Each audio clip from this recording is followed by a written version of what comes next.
चलिए बच्चों आज शुरू करते हैं इलेक्ट्रोमैग्नेटिक इंडक्शन का सेकंड पार्ट। लास्ट टाइम हम लोग डिस्कस कर रहे थे भाई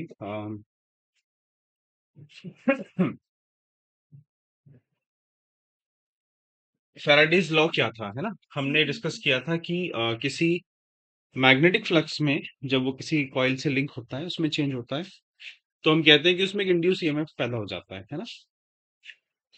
कम in please. Morning. Come in please. Gate बंद कर देना बेटा। आज हम लोग बात करेंगे डायरेक्शन ऑफ इंड्यूस्ड ईएमएफ या इंड्यूस्ड करंट। देखिए भाई, क्योंकि ये जो इंड्यूस ईएमएफ है या इंड्यूस करंट है, ये उस मैग्नेटिक फ्लक्स का अपोज करता है जिससे ये खुद प्रोड्यूस होता है। तो हमें यहाँ पे फ्लक्स का लॉजिक लगाना है। सबसे पहले, if the flux increases, then the induced current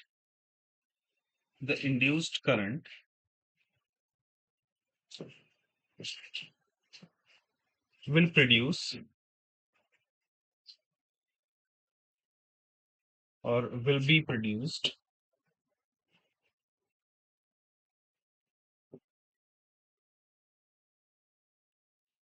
in a direction such that the magnetic field due to induced current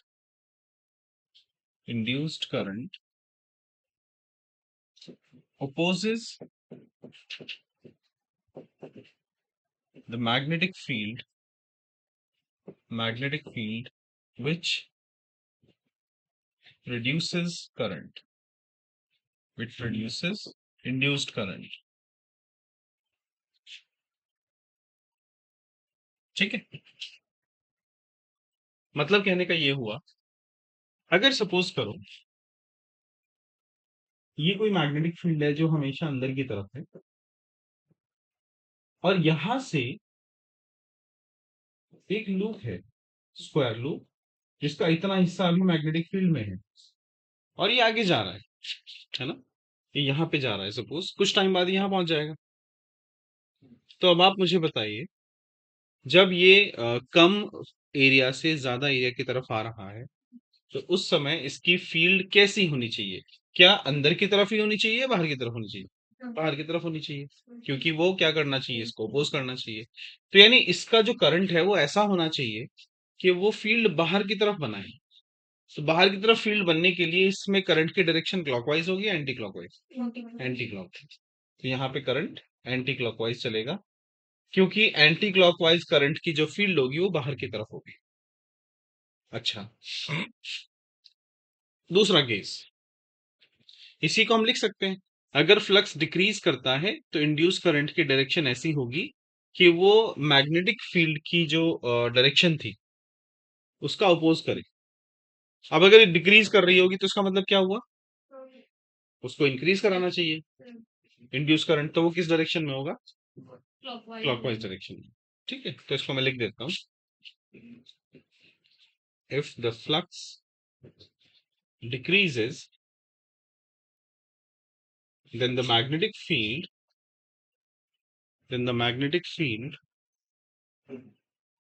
due to induced current will be along the direction of given magnetic field।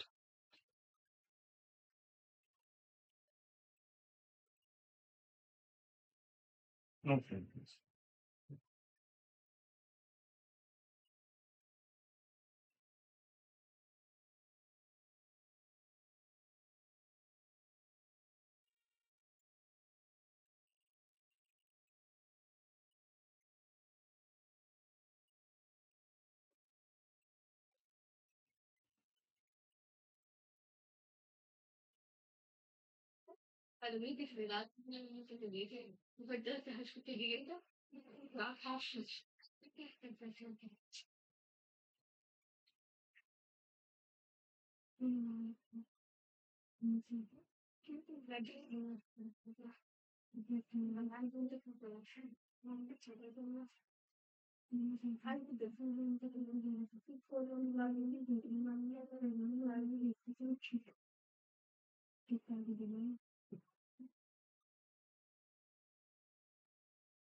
अच्छा ये बताइए, ये तो बात हुई जब किसी area को आप लेके आ रहे थे मैग्नेटिक फील्ड में। अब हम किसी मैग्नेट को लेके आएंगे किसी लूप के पास, है ना? मैं कुछ सिचुएशंस लिख रहा हूँ, आपको बताना है कौन सी डायरेक्शन कैसी होगी, है ना? सो क्वेश्चन है ये, find direction of induced magnetic field, induced current, direction of induced current in the following loops.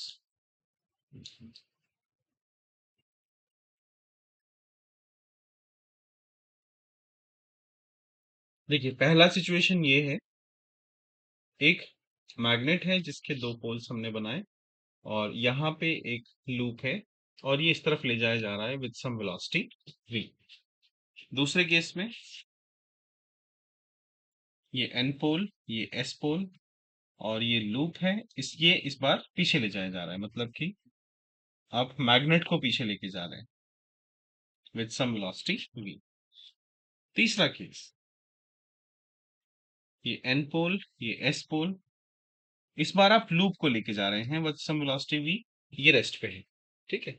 बल्कि इसको मैं v1 कहूं और इसको मैं v2 कह रहा हूं, इसकी वेलोसिटी ये जीरो है, वेलोसिटी जीरो है, यहाँ पे v2 v है और v1 जीरो है। एक केस और समझते हैं।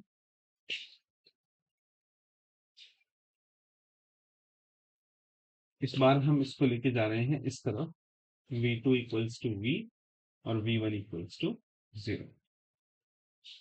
इसके अलावा इस बार एक लूप है, एक मैग्नेट है और इसको इधर लेके जा रहे हैं विद सम वेलोसिटी v1, इसको वेलोसिटी को लेके जा रहे हैं इधर v2। एक सिचुएशन है ये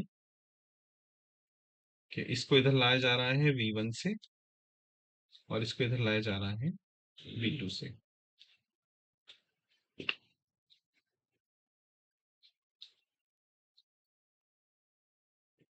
इसके अलावा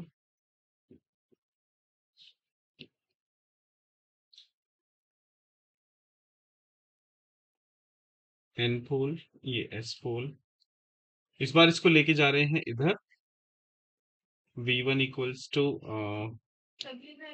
कम in please, v1 equals to v और इसको भी लेके जाया जा रहा है v2 इक्वल्स टू v, यानी दोनों को यहाँ पे सेम वेलोसिटी से ले जाया जा रहा है।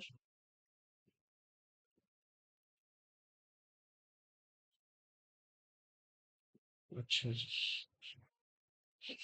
इसको लेके जा रहे हैं इधर v1, और इसको भी इधर लेके जा रहे हैं v2। यहाँ पे v2 जो है वो v है, और v1 भी v।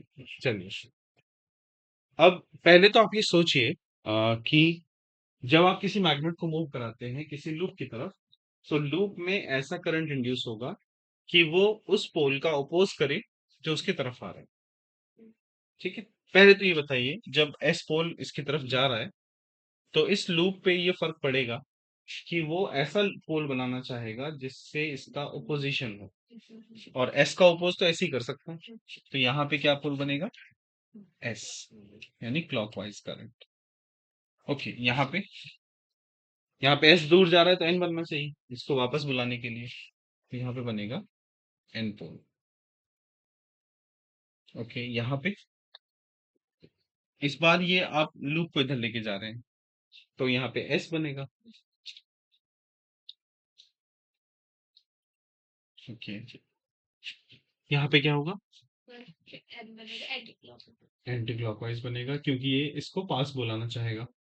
इसमें ये एस उधर जा रहा है, वी उधर जा रहा है, तो हाँ, ये इसको वापस बुलाना चाहेगा, मतलब यहाँ पे एन पोल बनेगा। तो इसमें यहाँ पे एस बनेगा, क्योंकि ये भी पास आ रहा है, ये भी पास आ रहा है, तो ये दूर जाना चाहेंगे, तो यहाँ पे बनेगा एस पोल। यहाँ पे इसमें करंट ड्यूस नहीं होगा, क्यों, मैग्नेटिक फ्लक्स चेंज नहीं हो रहा, तो मैग्नेटिक फ्लक्स अगर चेंज ना हो, अच्छा चेंज क्यों नहीं हो रहा था भाई, जीरो थी। हाँ, ये बात समझ में आई। अगर आप एक मैग्नेट को और एक लूप को एक ही डायरेक्शन में लेके जा रहे हैं विद द सेम वेलोसिटी, तो क्या होता है, उसमें कोई भी करंट इंड्यूस नहीं होगा। ठीक है, अच्छा, अगर एक की वेलोसिटी ज्यादा हो एक की कम हो तो हो जाएगा, है ना, तब हो जाएगा, क्योंकि उस केस में रिलेटिव मोशन मिल जाएगी। ओके, एक क्वेश्चन लिखिए आप लोग।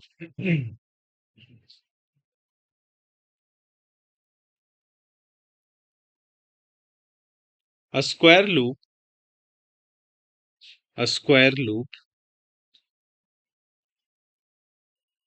a square loop lies in the plane of the paper. A square loop lies in the plane of the paper.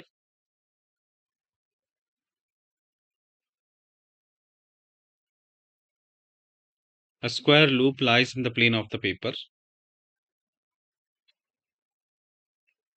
A current carrying wire, a current carrying wire is placed in the plane, is placed in the plane, is placed in the plane of the paper.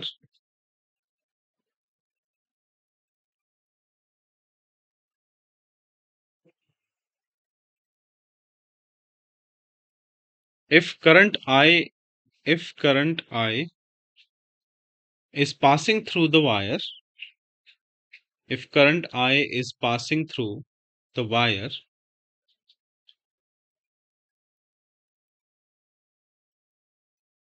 if current I passing through the wire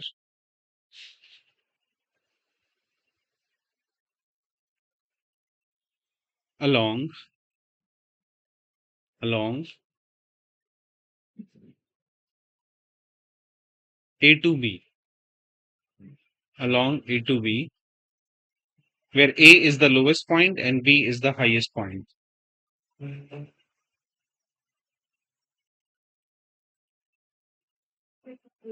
समझ आ गया भैया? Okay, इसके बाद अगला topic पढ़ते हैं हम लोग, मोशनल ईएमएफ। मोशनल ईएमएफ, देखो मोशनल ईएमएफ का मतलब क्या है? जब आप किसी रॉड को किसी मैग्नेटिक फील्ड में मूव कराओगे या किसी कंडक्टर को मूव कराओगे तो उसके अंदर भी एक ईएमएफ इंड्यूस हो जाएगा, यही कहलाता है मोशनल ईएमएफ। देखिए, तो पहले इसका डेफिनेशन आप लिख लो। When conductor when a conductor moves in a magnetic field, when a conductor moves in a magnetic field, then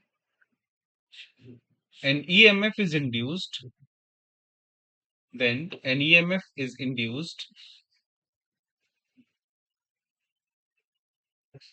an EMF is induced in the conductor. EMF is induced in the conductor.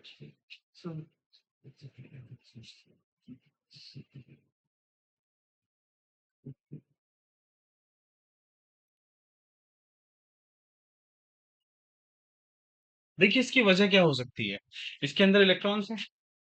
जब आप इसको move करा रहे हैं तो electrons भी move कर रहे हैं, है ना?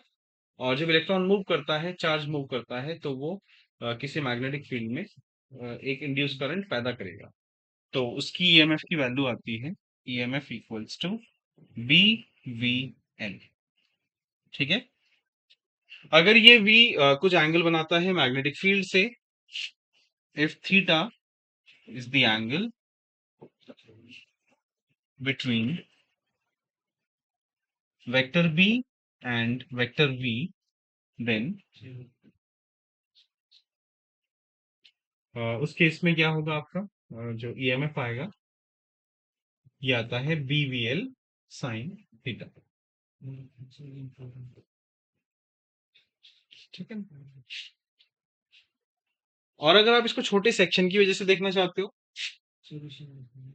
और EMF equals to integration of V cross V dot DL, इसको ऐसे लिखते हैं फिर।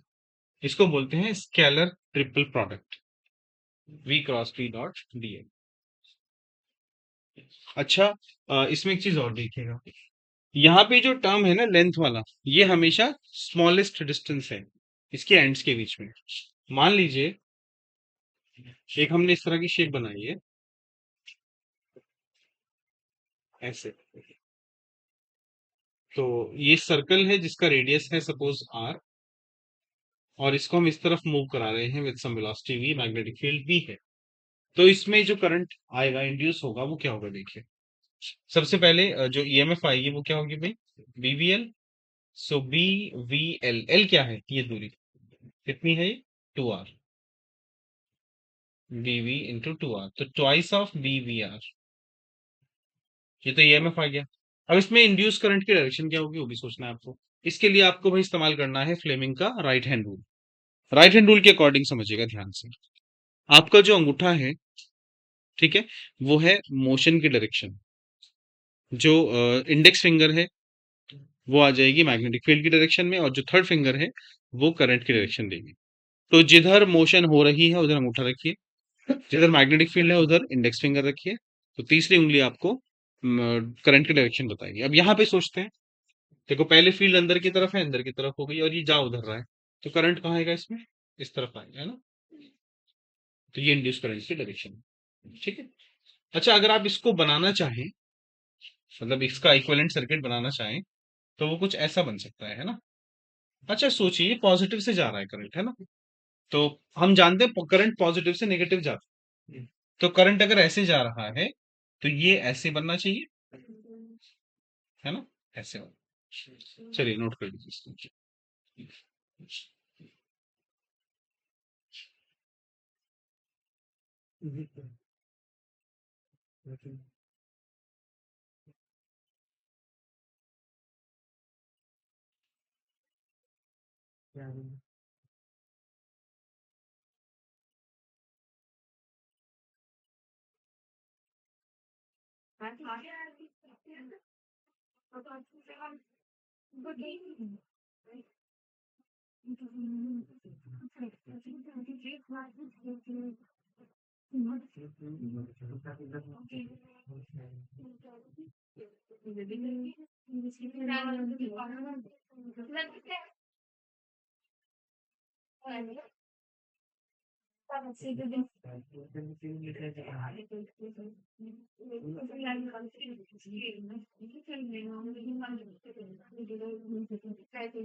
अच्छा ये बताइए, जब हम ये कह रहे हैं कि किसी मैग्नेटिक फील्ड में जब कोई कंडक्टर मूव कर रहा है, भाई चुप हो जाए प्लीज, तो उसके सिरों के बीच में विभवांतर पैदा हो गया, है ना?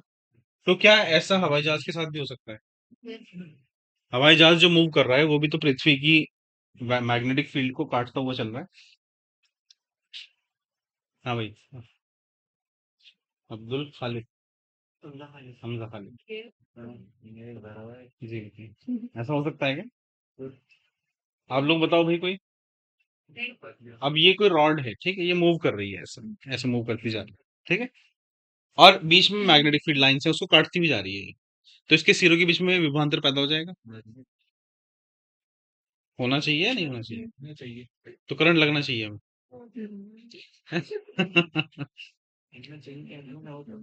नहीं यार, ये तो मैथमेटिक्स, देखो एक बात बताऊं मैं आपको, मैथमेटिक्स और फिजिक्स में ना, जो बात मैथमेटिकली प्रूफ हो गई है वो सच है, उसमें कोई अंदेशे की जरूरत ही नहीं है। ठीक है। जैसे केमिस्ट्री में कई बार कुछ अपवाद होते हैं, कुछ एक्सेप्शंस होते हैं, फिजिक्स में एक्सेप्शंस नहीं होते। फिजिक्स में या तो है या तो नहीं है, बस ये दो ही ऑप्शन है। मैथमेटिक्स किसी बात को अगर प्रूफ करता है, दैट मीन्स कि वो बात सही है, भले ही वो अब तक हमें दिखाई ना दे रही हो, बट वो सच है। ठीक है। हम ये कहते हैं कि भाई 2 का स्क्वायर 4 होता है, 4 ही होता है, 3 तो हो नहीं सकता है ना। तो इसी तरह से अगर फिजिक्स में हम कोई डेरिवेशन कर रहे हैं और वो आ रहा है, तो दैट मीन्स वो सही है। ठीक है। अच्छा, इसका बहुत ज्यादा एप्लीकेशंस भी हैं। अगर हमें ये पता चल गया कि मैग्नेटिक फील्ड में मूव कराते हुए इसके सिरों के बीच में विभवांतर पैदा हो जाता है, तो हम उसको इस्तेमाल कर सकते हैं, है ना। मान लो उससे एक बल्ब जोड़ दो, उससे तो बल्ब जल जाएगा, है ना। बस जल जाना चाहिए। आप अगर सोचें कि किसी मैग्नेटिक फील्ड में आप किसी वायर को मूव करा रहे हैं और वायर मैग्नेटिक फील्ड को काटती हुई चल रही है, तो जाहिर है उसके अंदर इलेक्ट्रॉन फ्लो कर जाने चाहिए। तो अगर एक बल्ब को जोड़ दिया जाए तो बल्ब जलना चाहिए उससे। यही तो कहता है ना ये चीज। इंड्यूस करंट अगर आ गया तो वो बात अलग है कि उसकी इंटेंसिटी कितनी होगी, यानी वो कितनी चमक पैदा करेगा बल्ब, वो अलग चीज है। वो मोशन पे डिपेंड कर सकते हैं। ठीक है। क्योंकि हमने इंड्यूस ईएमएफ को नाम दिया है वीवीएल, है ना। तो करंट क्या हो जाएगा, ई अपॉन आर। ये क्या होगा, वीवीएल अपॉन आर। इसका मतलब ये भी बात सही है। ठीक है। अच्छा, ऐसे ही एक और चीज बताओ। एक साइकिल का पहिया है, ठीक है, क्वेश्चन आया था ये नीट में आई गेस। एक साइकिल का पहिया है, इसमें स्पोक लगे हुए हैं, जानते हैं ना स्पोक। अब ये पहिया घूमता हुआ आगे जा रहा है, ठीक है। अच्छा, यहाँ पे जहां हम खड़े हैं, यहाँ भी तो अर्थ की कुछ मैग्नेटिक फील्ड होगी। वो कितनी है वो अलग बात है, बट है कुछ ना कुछ। ये पहिया घूमता हुआ आगे जा रहा है, ठीक है। तो ये जो इसके स्पोक हैं, ये उस फील्ड को काटते हुए घूम रहे हैं।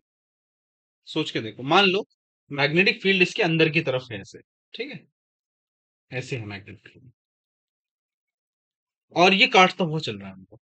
तो स्पोक जो है उनके अंदर भी करंट इंड्यूस होना चाहिए, है भाई। तो अगर हम इसमें बल्ब लगा दें तो उसमें करंट फ्लो कर जाएगा।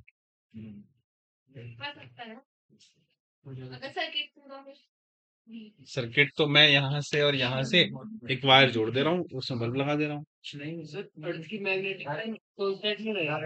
वो तो कांस्टेंट है, इसके अंदर मोशन हो रही है लेकिन। जी भाई बताएं क्या करें। नहीं बताएं।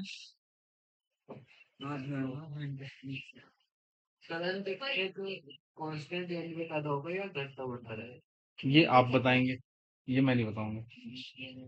आप सोचो इस चीज को ना, हम किसी चीज को धीरे धीरे मूव करा रहे हैं, एक एकदम से मूव करा रहे हैं, तो फर्क तो पड़ेगा ना।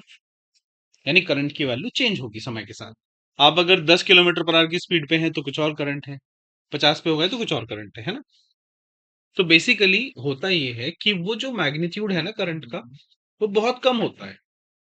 वो इतना कम होता है कि नेग्लिजिबल होता है, इसलिए हमें दिखाई नहीं देता कि यहाँ पे कुछ करंट भी मौजूद है, इंड्यूस करंट। बल्ब की इंटेंसिटी बहुत कम होगी।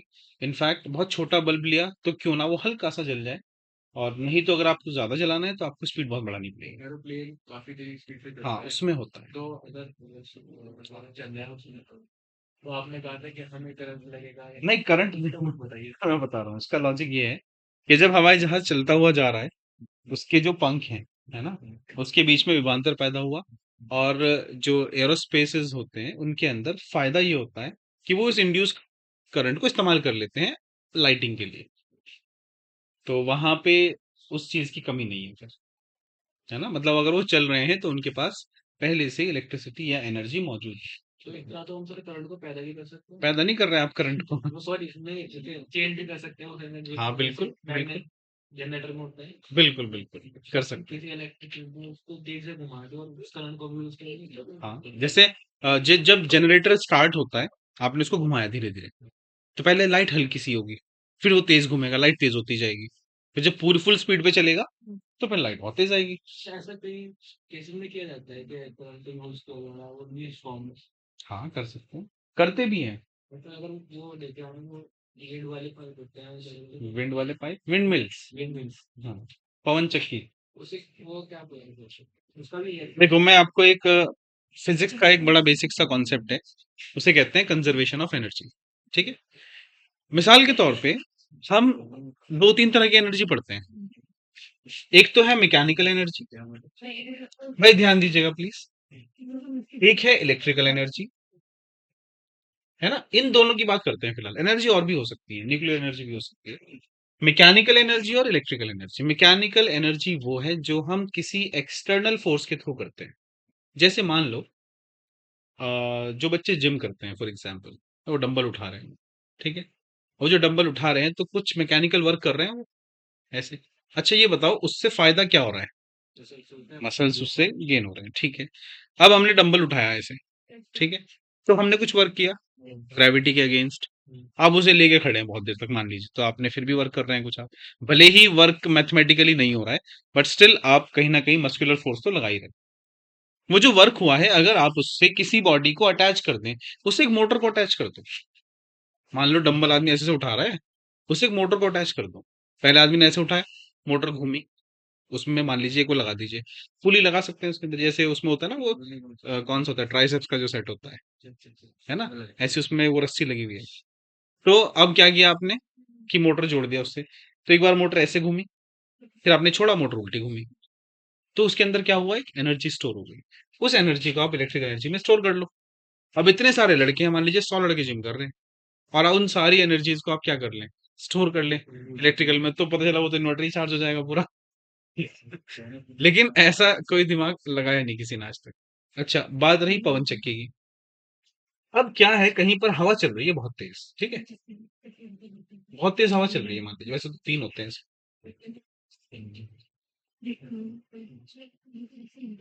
ये है, ठीक है। अब हवा चल रही बहुत तेज, वो हवा इस पे प्रेशर लगाएगी। इसके अंदर होता है एक मोटर, ठीक है।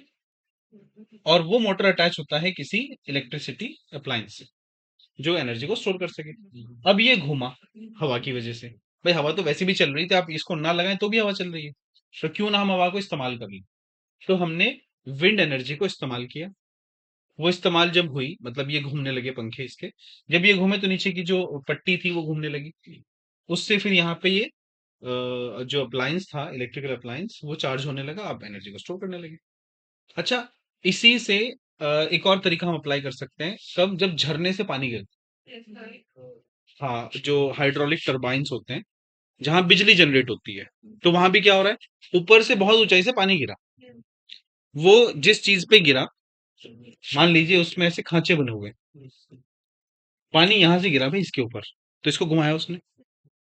इससे एक आपने बेल्ट जोड़ दिए दूसरी डिवाइस से। अब ये घूमा तो ये पट्टा घूमा। जब ये पट्टा घूमा तो इसने दूसरी बॉडी को चार्ज किया, चल पड़ा जा, है ना। अब ये बताओ आप मुझे, जब आपके समझ में आ गई होगी बात, जब हम बाइक चला रहे हैं, बाइक में लाइट जलती है, हॉर्न भी चलता है, ठीक है। बाइक की स्पीड बढ़ाओ तो हॉर्न की आवाज भी बढ़ती है, कई बार ऐसा हो जाता है ना। तो वो चार्ज कैसे हो रहा है, वहां कहाँ से आ रही है लाइट? सोचो इसको। अब ये तो बड़ा बेसिक सी चीज है, आप लोग सोचें भाई गर्ल्स। जब हम बाइक चलाते हैं, स्कूटर चलाते हैं, तो उसमें लाइट की भी जरूरत पड़ती है। तो वो खत्म क्यों नहीं हो रही है एनर्जी उसकी? हाँ, व्हील जो घूम रहे हैं उससे एक इलेक्ट्रिकल एनर्जी जनरेट हो रही है और तेज बनेगी, है ना। क्या बोलते हैं उस डिवाइस को जो मैकेनिकल को इलेक्ट्रिकल में कन्वर्ट करता है? उसे कहते हैं डायनमो। डायनमो। अगर वो डीसी जनरेट कर रहा है तो डीसी जनरेटर या डायनमो। जब वो एसी जनरेट कर रहा है तो एसी जनरेटर, बस। ये दो ही चीजें नाम दे सकते हैं, ठीक है। तो ये बड़ा अच्छा कॉन्सेप्ट है। अच्छा यहाँ पे ना एक चीज और ध्यान देने की है कि एक तो हमने ये मैकेनिकल वाला ही पढ़ लिया, एक हमने मैग्नेट वाला पढ़ा है। तो मैग्नेटिक फील्ड जो करंट इंड्यूस करती है ना, वो करंट हम एसी की तरह से इस्तेमाल करते हैं। क्योंकि उसके अंदर क्या होता है कि एक बार करंट पॉजिटिव साइकिल में चलता है, एक बार नेगेटिव साइकिल में चलता है ना। तो खैर ये सारे प्रोसेसेस हैं। तो इसमें कंजर्वेशन ऑफ एनर्जी का कोई वायलेशन नहीं है। जो एनर्जी आपने यहाँ यूज करी है वो इलेक्ट्रिकल में कन्वर्ट हो जाती है। वो हमारे ऊपर है कि हम उसको कैसे इस्तेमाल करते हैं। जैसे आपने देखा होगा कुछ रील्स वगैरह देखी होंगी, एक कोई मैं जापान की शायद कोई देख रहा था, उसमें जब लोग चल रहे हैं तो उन्होंने वो इस तरह की बना रखी है, जो टाइल्स हैं उस पर आपने पैर रखा तो वो दबा और वो मैकेनिकल से इलेक्ट्रिकल में कन्वर्ट हो गई। अब सोचिए इतने लोग ट्रैवल करते हैं, मान लो स्टेशन पे है, अगर स्टेशन पे ही लगा दिया जाए तो हम पैर रखेंगे अपने, तो मैकेनिकल वर्क हो रहा है कुछ, तो वो मैकेनिकल वर्क एनर्जी में कन्वर्ट हो जाएगा, है ना। तो ये हमें बस एक एक तरह से उसको कंजर्व करने वाली बात है ना, ऊर्जा का संरक्षण कैसे किया जाए। बिल्कुल बिल्कुल, हाँ जाहिर सी बात है। लेकिन ये चीजें सेटअप करने में थोड़ा सा वक्त लगता है ना। चलिए बहरहाल, क्या किया था मेरे पास बताना है। मोशनल ईएमएफ, अब लिखेंगे रोटेशनल ईएमएफ। रोटेशनल ईएमएफ,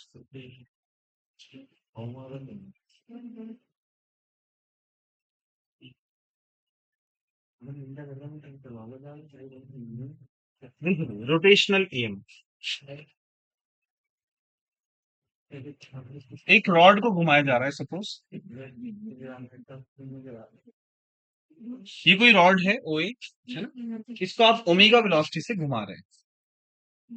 सबसे पहले आप एक काम करें, इसका एक छोटा सा रीजन ले लेते हैं यहाँ पे, जिसका लेंथ है कितना डी आर, और ये रेडियस आर मान लीजिए, और इसकी टोटल रेडियस जो है वो एल मान लीजिए, या इसकी लंबाई, ठीक है। सबसे पहले आप ये सोचें कि ये जो छोटा सेक्शन हमने बनाया है इसकी लीनियर वेलोसिटी क्या होगी। भाई बातें ना करो please. Linear velocity of infinitesimal infinitesimal small element, इसकी वेलोसिटी होगी v equals to R omega. So R omega है ना, comment please, v equals to R omega, ठीक है। तो अब ये बताएं, जब ये मूव कर रहा है वेलोसिटी v से किसी मैग्नेटिक फील्ड में, यहाँ पे मैग्नेटिक फील्ड भी है, तो बताइए इसमें कितना ईएमएफ इंड्यूस होगा। EMF induce in the wire या रॉड जो भी है, जी बताएं, इन द स्मॉल एलिमेंट है, इन द स्मॉल एलिमेंट, तो that will be DE equals to, क्या फॉर्मूला था, बी वी एल है ना, तो इसका बी तो बी हुआ, वी वी हुआ, लंबाई कितनी है इसकी डी आर, तो भाई बातें ना करो प्लीज, और वी कितना है अपने पास R omega, so B R omega into D R, ये ईएमएफ इंड्यूस हुआ छोटे हिस्से में, तो पूरी रॉड में कितना हो जाएगा, EMF induced in the entire rod, in the entire rod, तो पूरी रॉड के लिए हम क्या करेंगे, ईएमएफ बराबर इंटीग्रेशन कहां से कहां तक, 0 से एल, और B R omega into D R, तो बी ओमेगा बाहर आ जाएगा, आर का integration R square upon 2 from 0 to L, so B omega L square upon 2, तो बेसिकली रोटेशनल ईएमएफ का फॉर्मूला हो गया half B L square omega, ठीक।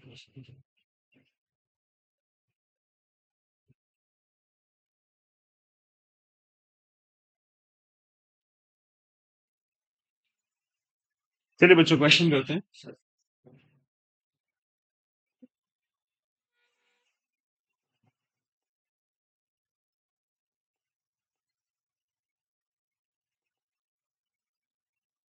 देखिए एक बड़ा अच्छा सवाल है, क्वेश्चन ये है कि एक टी शेप या एल शेप का एक बार है, ठीक है, और इसका ये एंगल है 90 डिग्री का, ठीक है, और इसके ऊपर ना ऐसी एक रॉड रखी गई है जो आगे की तरफ मूव कर रही है, ठीक है, कुछ टाइम बाद ये यहाँ पहुंच जाती है, और यहाँ पे एक मैग्नेटिक फील्ड भी है,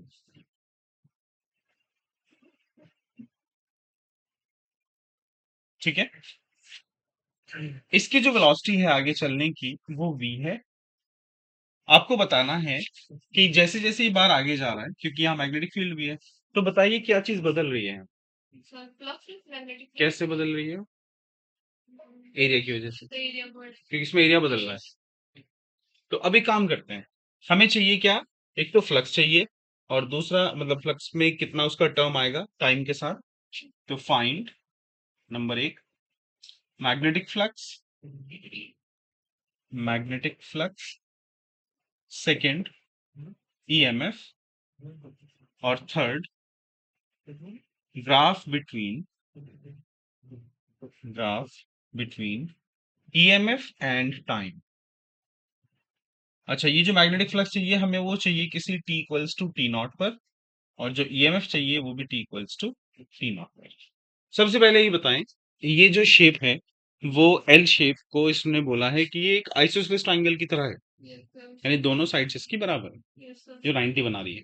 अगर मैं इस ट्रायंगल को ऐसे देखूं, ये एंगल 90 का हुआ, ये साइड एल है, सपोज ये भी एल है, इसका एरिया क्या होगा?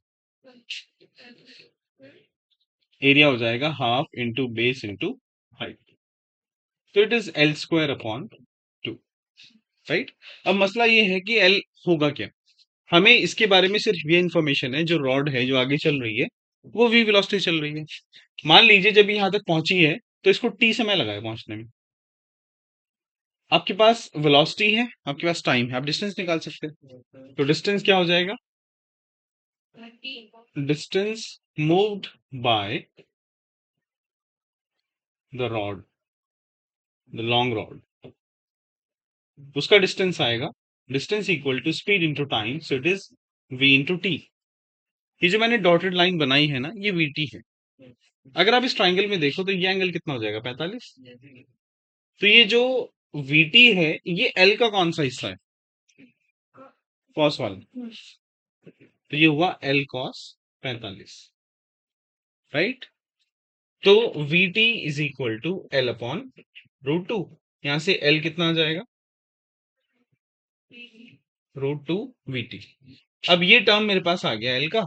नाउ एरिया हम लिख सकते हैं, एरिया ए इक्वल्स टू था हाफ एल स्क्वायर, है ना। सो इट इज 1/2, इसका स्क्वायर कितना हुआ? 2 वी स्क्वायर टी स्क्वायर, 2 से 2 कैंसिल हुआ, तो एरिया अपने पास आता है V square into T square. What is the magnetic flux? Magnetic flux होती है phi equals to B A. B कितना है हमारे पास? जो बी इसमें दिया हुआ है वो बी नॉट है, तो it is B not into area कितना हुआ? V square T square. तो बेसिकली फ्लक्स आ गया अपने पास B not V square T square. हमें फ्लक्स कब पूछा गया है? टी नॉट पर। तो flux when time T equals to T not, so it is B not V square T not square, right. ऐसे ही अगर हम ईएमएफ निकालना चाहें, ईएमएफ होती थी D phi upon D T. मैं इसको डिफरेंशिएट करूंगा, तो कितना आएगा डिफरेंशिएट करके? Twice of B not V square T, ये ईएमएफ हुआ। और ईएमएफ चाहिए किस टाइम पर? जब time equals to T naught, तो ये टाइम टी नॉट रखेंगे, 2 b0 V square into T, right.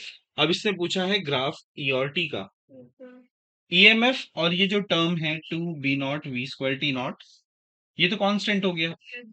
अब ईएमएफ का जो जनरल फॉर्मूला है ये वाला, इसमें ईएमएफ टी पे कैसे डिपेंड कर रहा है? लीनियर। तो ग्राफ कैसा आएगा? Straight line. तो ईएमएफ आएगा टाइम के साथ स्ट्रेट लाइन। चलिए नोट कर लीजिए।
चलिए आगे चले।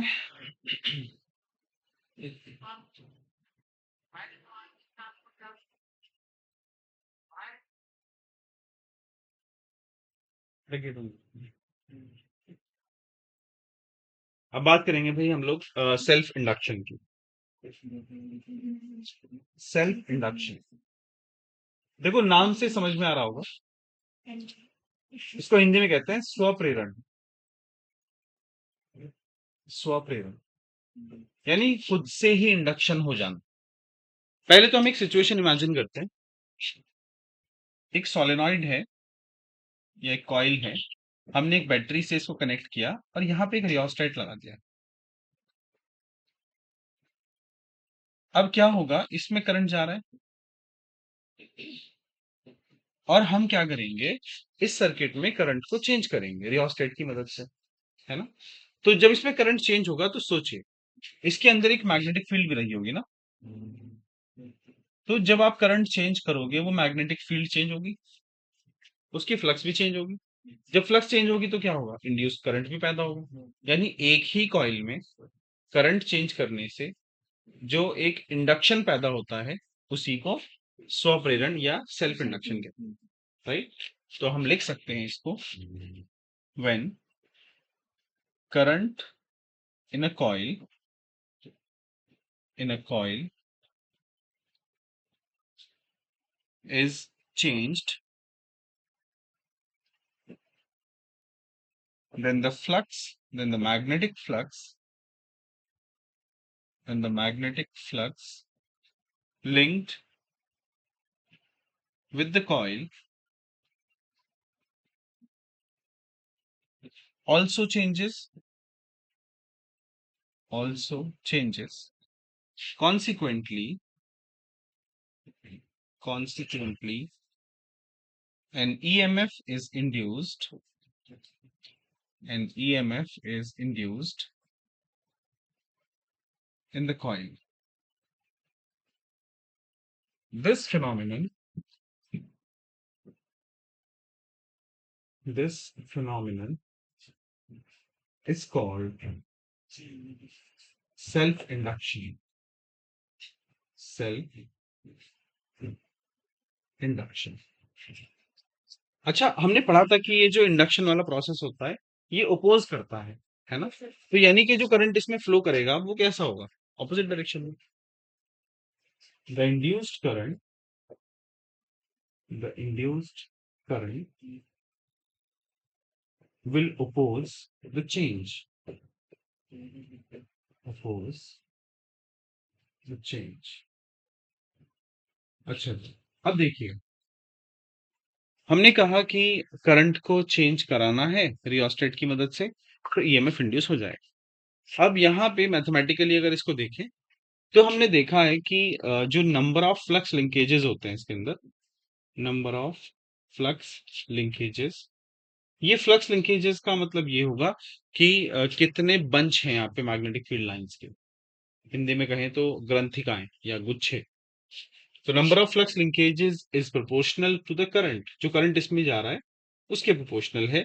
तो हम लिख सकते हैं N phi is proportional to I, right. अब जब इस प्रोपोर्शनैलिटी को हटाया जाएगा तो कांस्टेंट आएगा, N phi equals to L I. यहां से एल कितना बना, एन फाई अपॉन आई। इसको बोलते हैं coefficient of self induction, coefficient of self induction. और इसी का दूसरा नाम है सेल्फ इंडक्टेंस, सेल्फ इंडक्टेंस। और इसी का एक और नाम है inertia of circuit, inertia of circuit.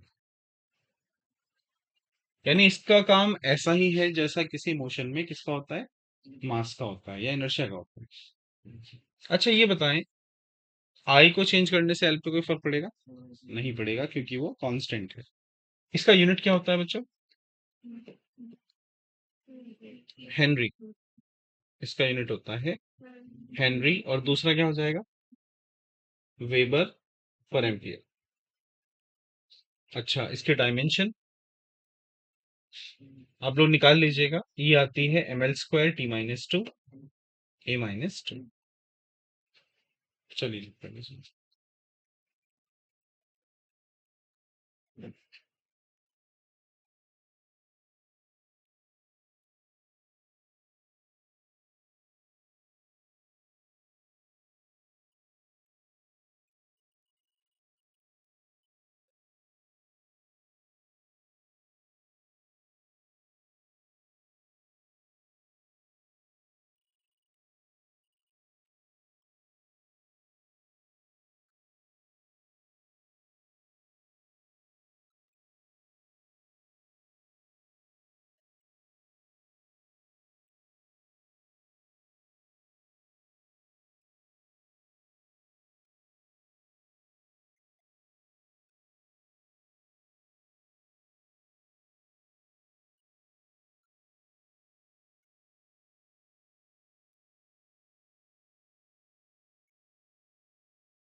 Given?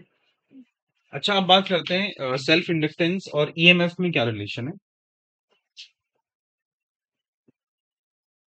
Relation between EMF and self inductance. देखिए, हमने पढ़ा है, अभी लिखा था कि जो एल होता है वो होता है एन फाई अपॉन आई, या मैं इसको लिख लूं N phi equals to L I. Equation one. EMF का फॉर्मूला हमने पढ़ा है E equals to minus of N D phi upon D T. हम चाहें तो इसको ये लिख सकते हैं minus of D upon D T N phi, है ना। एन फाई को मैंने साथ में लिख दिया, तो minus of D by D T N phi का फॉर्मूला क्या है, एल आई। यहाँ पे एल तो कांस्टेंट ही है, तो हम लिख सकते हैं minus of L D I upon D T. तो ये आपका ईएमएफ, राइट। यहां से अगर एल को लिखना चाहें, सो एल की वैल्यू आएगी magnitude of EMF upon D I upon D T. अब देखिए, मान लेते हैं D I upon D T ना 1 एम्पियर पर सेकेंड है। 1 एम्पियर पर सेकेंड, यानी किसी कॉइल में करंट 1 एम्पियर प्रति सेकंड के हिसाब से बदल रहा है। तो इन दैट केस एल क्या बनेगा, मैग्नीट्यूड ऑफ ई अपॉन 1, यानी L equals to magnitude of E. क्या डेफिनेशन बनेगी इसकी, self inductance is that EMF is that EMF which is induced in a coil when current in the coil changes at the rate of 1 ampere per second, है ना। फिर इसका एक unit और बनेगा यहां से, है ना, अनदर यूनिट। देखिए ऊपर कितना था, volt upon ampere per second, या इसको बोल सकते हैं वोल्ट सेकेंड अपॉन एम्पियर। चलिए नोट कर लीजिए। ईएमएफ का जो फॉर्मूला आया है वो बहुत इंपॉर्टेंट है भाई, तो काफी बार इसका इस्तेमाल होंगे।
अब हम ना अलग अलग शेप्स के लिए इसके फॉर्मूलाज ड्राइव कर सकते हैं, है ना, सेल्फ इंडक्टेंस के लिए। तो पहले हम बात करेंगे किसी सर्कुलर कॉइल की। सो सेल्फ इंडक्टेंस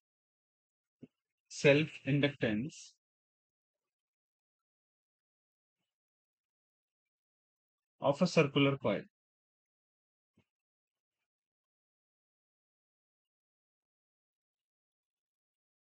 देखिए देखिए, ये कोई कॉइल है और इसका रेडियस है सपोज आर, इसमें करंट चल रहा है सपोज आई। आप जानते हैं इसके सेंटर पर मैग्नेटिक फील्ड कितनी होती थी? Magnetic field at the centre, ये होती थी B equals to mu not N I upon two R. इसमें नंबर ऑफ टर्न्स है N, number of turns equals to N. तो सोचिए मैग्नेटिक फील्ड आ चुकी है, फ्लक्स निकाल सकते हैं ना। तो बताइए सर्कल का एरिया कितना है? Area of the coil equals to A which is pi r square। Flux कितनी हो जाएगी? फ्लक्स थ्रू द कॉइल और थ्रू द लूप। तो फ्लक्स का फॉर्मूला था अपने पास कितना? B times area. So mu not N I upon two R multiplied by pi R square. ये आर से आर कैंसिल हो गया और हमारे पास बचता है mu not N I pi are divided by two. ये आ गया हमारे पास, ठीक है। अब एल का फॉर्मूला क्या था? L equals to N phi upon I. तो L equals to N times phi हुआ mu not N I pi R upon two multiplied by I, है ना, ये वाला आई। ये आई से आई कैंसिल हुआ, तो एल का फॉर्मूला बना mu not N square pi R upon two. तो देखिए आपने देखा कि किसी सर्कुलर कॉइल का सेल्फ इंडक्टेंस किन किन बातों पे डिपेंड कर रहा है। एक तो एन स्क्वायर पे डिपेंड कर रहा है और एक रेडियस पर। अगर आपने नंबर ऑफ टर्न्स को दुगना किया तो सेल्फ इंडक्टेंस 4 गुना होगा। आपने रेडियस को दुगना किया तो सेल्फ इंडक्टेंस भी दुगना हो जाएगा। चलिए नोट कर लीजिए इसको।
खुद से ट्राई कीजिए। अब इसके बाद self inductance of a solenoid, solenoid का सेल्फ इंडक्टेंस।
ठीक है, तो किन किन चीजों पे डिपेंड किया है ये?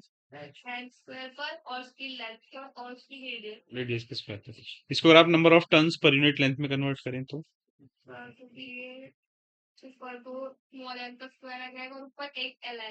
ठीक है, देखिए, जिन लोगों का नहीं हुआ वो देख लीजिए।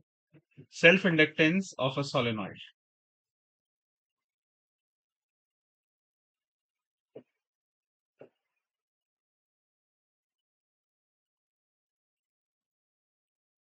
देखिए बच्चों, तो यहाँ पे हमने एक सोलेनॉइड मान लिया, और इसका जो रेडियस है सपोज वो आर है, ये इसका एक्सेस है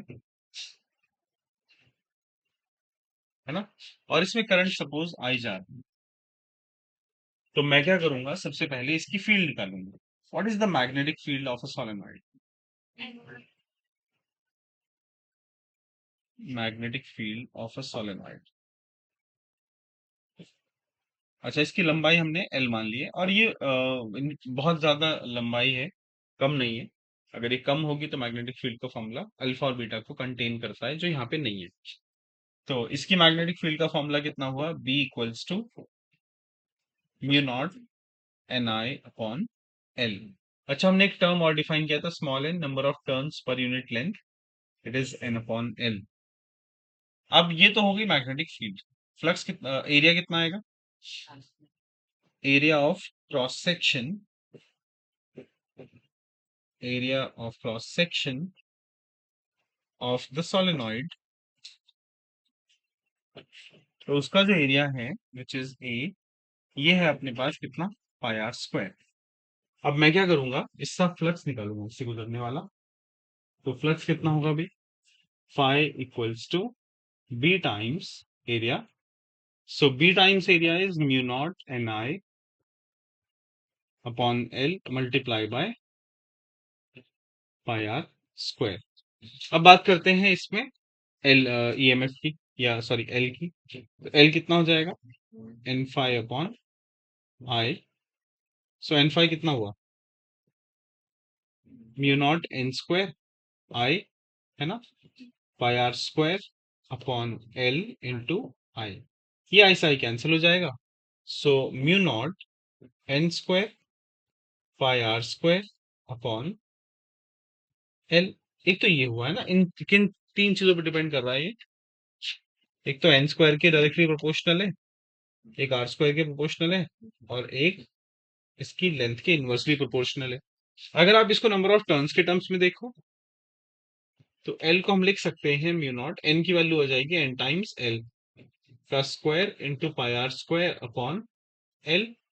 सो mu not N square L square pi R square upon L. एक एल से एल कैंसिल हुआ, so mu not N square into pi R square L. अच्छा, ये पाई आर स्क्वायर एल क्या है? वॉल्यूम है ना, सोलेनॉइड का वॉल्यूम। तो इसको आप लिख सकते हो mu naught N square volume. ये भी एक फॉर्मूला।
ऐसे ही आप लोग निकालिए एक ट्राइंगुलर कॉइल का मैग्नेटिक सेल्फ इंडक्टर।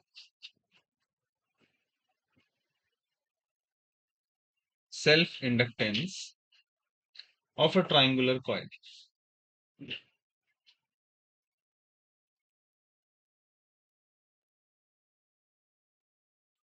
तरह की कॉइल मान लीजिए, और इसमें कुछ करंट आई फ्लो कर रहा है, और इसकी लंबाई एल है।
पहले तो ये बताएं, इसकी मैग्नेटिक फील्ड कैसे निकालोगे?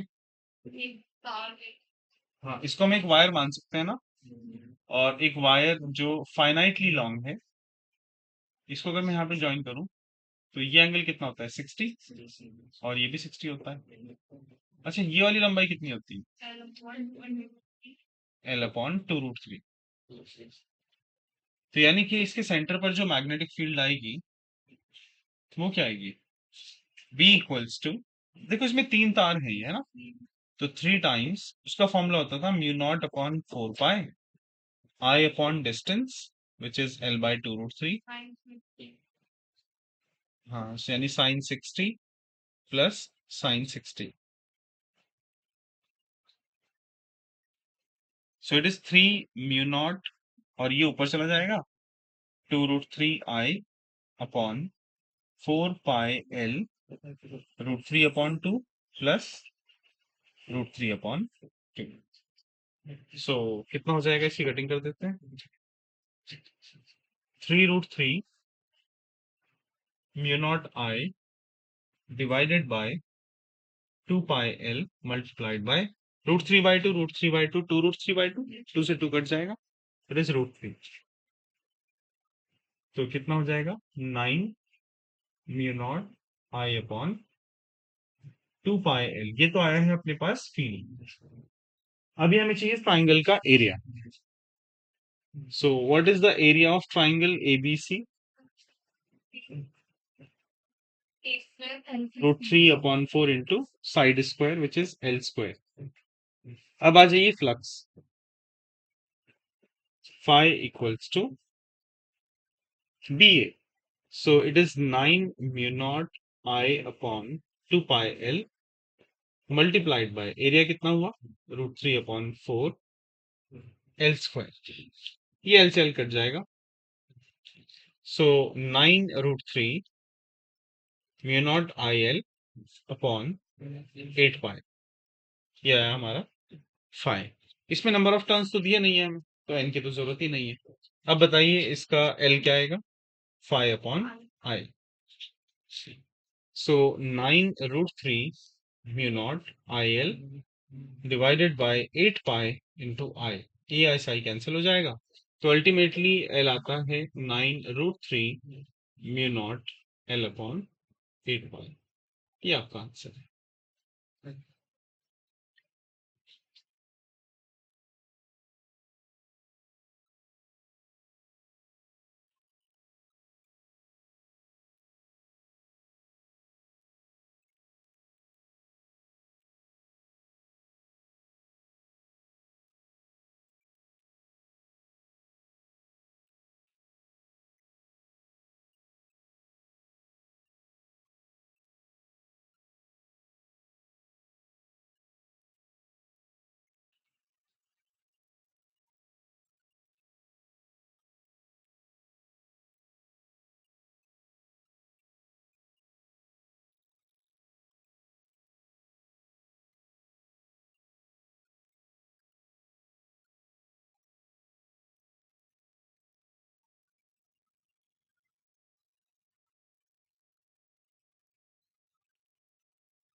अच्छा, इसके बाद निकालिए self inductance of a square coil.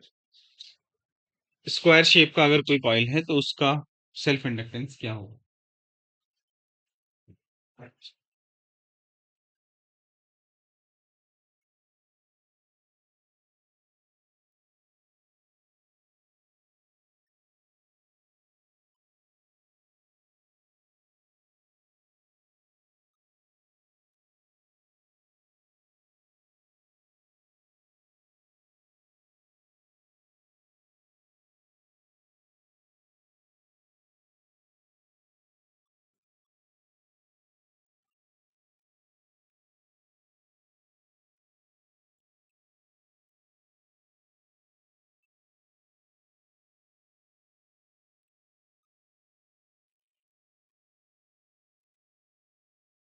self inductance of a square coil.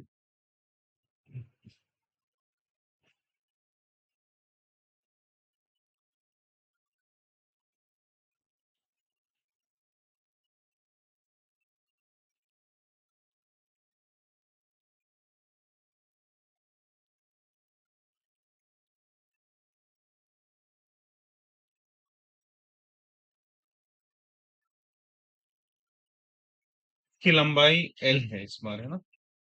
तो पहले तो ये बताएं, इसके सेंटर की दूरी कितनी होती है भाई? ये होगी L/2। अच्छा, इसका एंगल कितना आएगा ये? 45 तो पहले तो हम सेंटर पर फील्ड निकाल लेते हैं ना।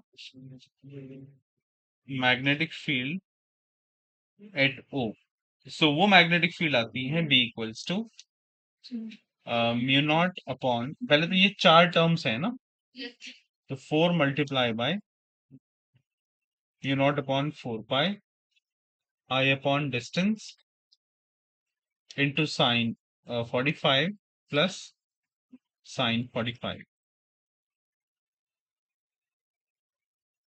ये कैंसिल हो जाएगा।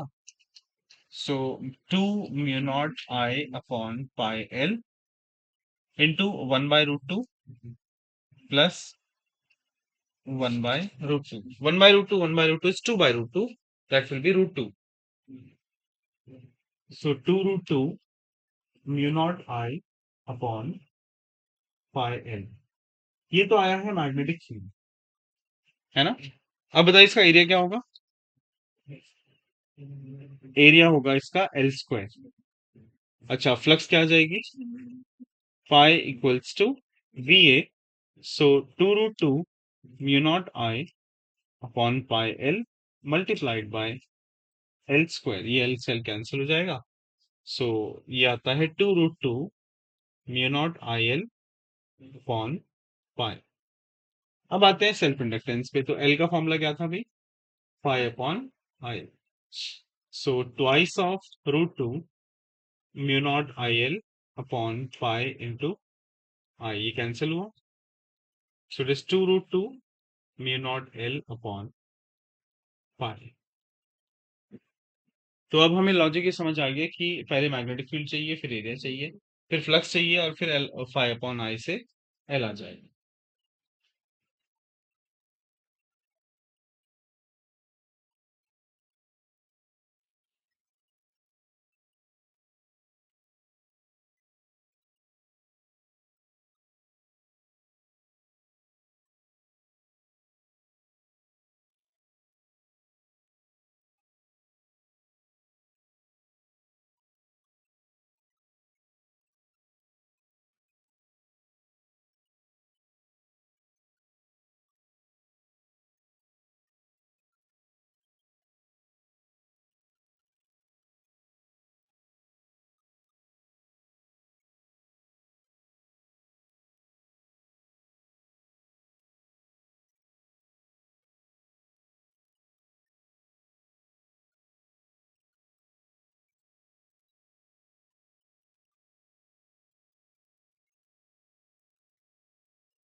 देखो, एक चीज यहाँ बड़ी ध्यान से देखना, हमने जितने भी यहाँ पे सेल्फ इंडक्टेंस निकाले हैं ना, किसी में भी आई नहीं आ रहा है ना, तो इसका मतलब सेल्फ इंडक्टेंस सिर्फ और सिर्फ ज्योमेट्री पे डिपेंड करता है, वो करंट पे डिपेंड नहीं करता कितना करंट उसके अंदर जा रहा है।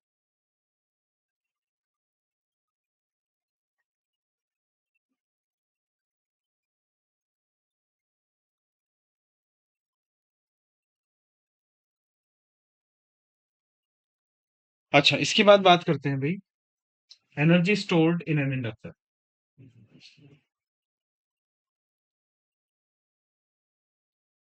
Energy stored in an inductor. देखिए हम जानते हैं किसी इंडक्टर के अंदर मैग्नेटिक फ्लक्स की वजह से करंट इंड्यूस होता है, तो इसमें जो एनर्जी होगी वो किस रूप में होगी? मैग्नेटिक फील्ड के रूप में, यानी मैग्नेटिक एनर्जी के रूप में। तो मैं क्या करूंगा, सबसे पहले इसका ईएमएफ देखते हैं कितना आएगा। इसका ईएमएफ था L D I upon D T. अभी जो ईएमएफ होता है ये वोल्टेज की तरह ही होता है, तो बताइए इसमें पावर कितनी आएगी? ई आई है ना, P equals to E I. So power को हम लिखते हैं D W upon D T equals to EMF कितना हुआ, L D I upon D T multiplied by I. So D W बराबर एल आई डी आई। मैं दोनों को इंटीग्रेट कर देता हूँ। So integration of L I D I and from zero to I, L बाहर आ जाएगा, आई का integration is I square upon two. So W equals to half L I square. और यही वो वर्क है जो किसके रूप में कन्वर्ट हो जाएगा? एनर्जी के रूप में। तो यानी कि इसकी जो एनर्जी आएगी वो क्या आएगी भाई? U equals to half L I square. ठीक है। ऑल्सो आपने पढ़ा था एल का जो फॉर्मूला था सेल्फ इंडक्टेंस का किसी कॉइल के लिए, मतलब सोलेनॉइड के लिए, वो था mu not N square volume, है ना। तो मैं क्या करूंगा, इसको अगर ऐसे लिख लूं, म्यू नॉट, और ये जो टर्म है हमारे पास यू का, half into mu not N square into V into I square. अगर मैं इसके अंदर म्यू नॉट से ऊपर नीचे मल्टीप्लाई कर दूं, तो mu naught square N square I square upon two mu naught multiplied by volume. तो ये टर्म क्या है?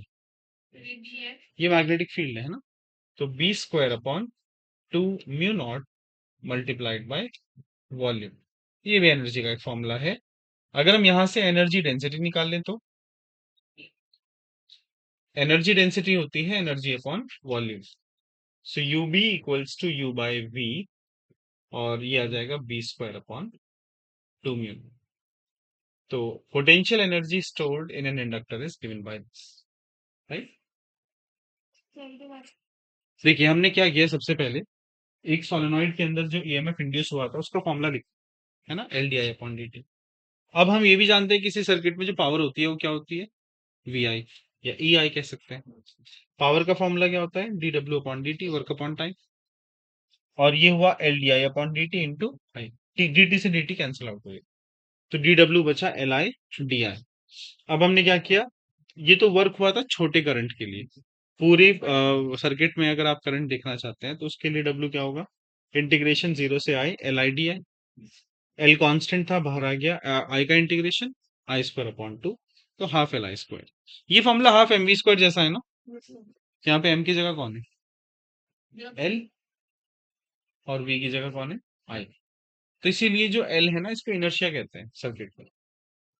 ठीक है। अच्छा, हमने कहा कि जो इंडक्टेंस होता है किसी सोलेनॉइड का वो था mu not N square V. तो ये जो वैल्यू थी वो मैंने यहाँ पुट कर दी, तो ये फॉर्मूला बन गया हमारे पास एक। मैंने क्या किया, म्यू नॉट से मल्टीप्लाई किया इसमें ना, उसके बाद ये टर्म आ गई। ठीक है। चलिए बाकी नेक्स्ट क्लास में करते हैं।